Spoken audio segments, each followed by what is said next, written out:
Hi guys, welcome back to a new video. And Christmas is approaching, it's just next Friday, and I hope you enjoy your upcoming holiday.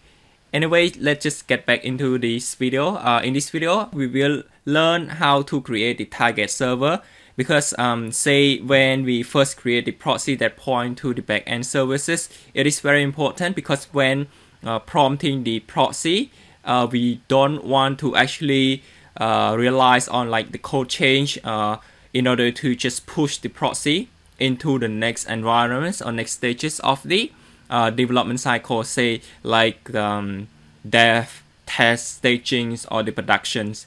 Because right now, let me just show you real quick what I mean by that.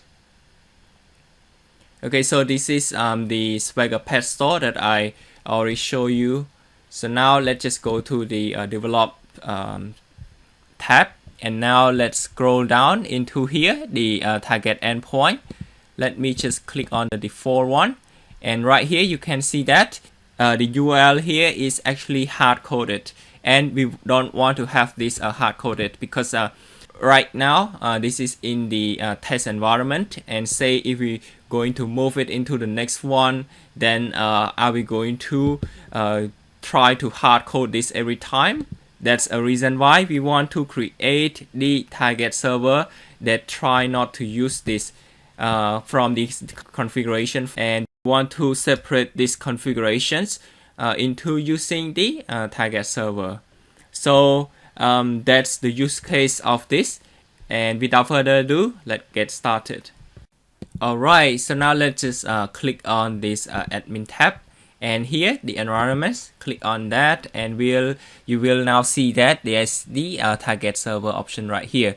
So I want to actually try to open this in a new tab because we want to have the Swagger Pet Store here open as well. Now let me just first go to the develop tab I just show you, and going to the target endpoint, which is right here, because we will use this endpoint. Now let's just go here, and this one here now open, and make sure that you select the right environment, which is the test environment, because we deploy our proxy here in the test environment as well. Okay, so now we are in the test environment. You can now click on the target server, and here this is the option that you can just try to enable. Now I give it a name, say TS Pet Store, because TS stands for the target server. And the host right here, this is where we're going to copy the URL of the target endpoint. Just copy from this part actually, and paste it right here. Okay, so for the port, I can just choose the 443. This is for the SSL or HTTPS. And once we have this, then we can just click on the create button. Okay, so here it's enable this target server already, and make sure that I don't actually copy the v2, only the part of the URL here, the first one. Okay, so now we have created the target server.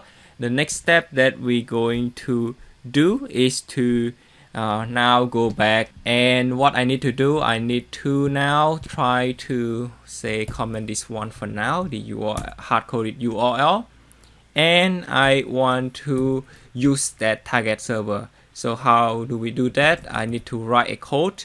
So this is the load balancer, and inside the load balancer I want to call the server which we just created, and right here closing tag TS Pet Store, and below the load balancer we're going to call the path.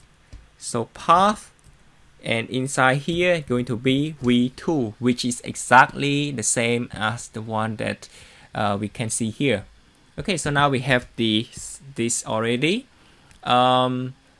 Also, I guess I want to either save this in the revision 1, or I can just save it as the new revisions as well. So I think for now, let's just go with this one first, and then once we get the successful response, then we can just create a new revision just to show you how we're going to create one. Okay, so because we don't actually remove this as well, just comment this one out and click on the save. So it's just submitting the revision 1 to the server. Okay, so everything seems to be fine. It's saving, and make sure that it deploy into the test. Now go to the trace, and here we can just start a trace sessions. The URL, it stay the same. I'm going to go with the store.inventory. If you wonder where we get this from, you can watch my previous video. And now I click on the send button. Alright, so here you can see that we get a 200 successful response, and this is all of the response that we get. So that's working fine. Now what I'm going to do, let's just go back to the develop tab again. Alright, so now let's just again go to the target endpoint.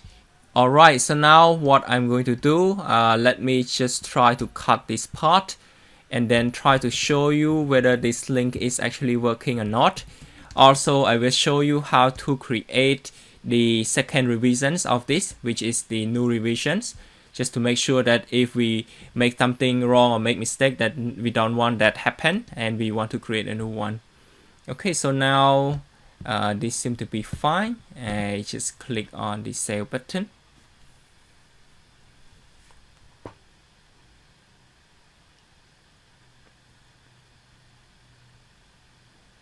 Okay, revision 1 saved, and go to the trace again, and the same URL, just click on the send button, and we can see that it actually working as expected.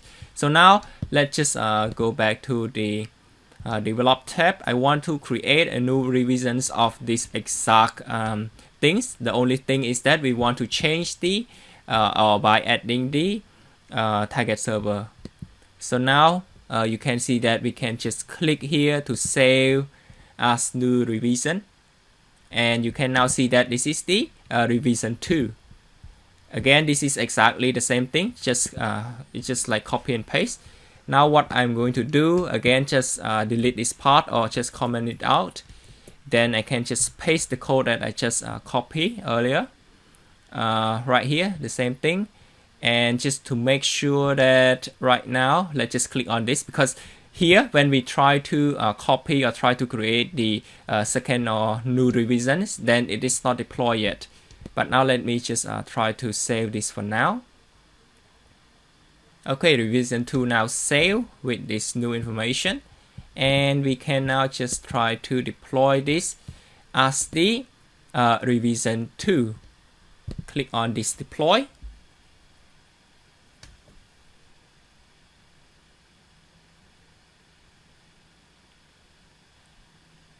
Alright, so now it's deployed. Let's just try to trace this again.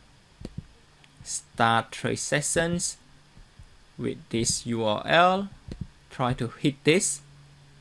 And again, we get the result that we want, which is the 200 OK. So this is something that we can try to create if we don't want to have any mistakes that made to the first revisions. And I can just stop trace this for now. And again, let me also try to copy everything and go to this URL, which we can also see the response here as well. So let's say if I try to click on this start trace sessions, and again just refresh this one. So now we can see that even though when I try to hit this URL without using the send button inside the Apigee, it still works fine. And it also track whether how the flow is actually starting from here up until here. So it also capture that one here as well. And if you don't want to have this, also say if you are using the post request, then you can just use the postman to be able to test that one. So this is very useful using the thread session here. And I think that's basically it, guys. We learned how to create the target server right here with the informations as seen, which is this URL that is we get from the developed, which is the hard-coded URL first. Then we change the URL by just put it in here, and then we can just call the server directly. This is we try to separate the hard-code URL into using the target server with the load balance that wrap around it with the path here as well. So if you have any questions, just let me know. And again, enjoy your upcoming holiday, and see you guys in the next video.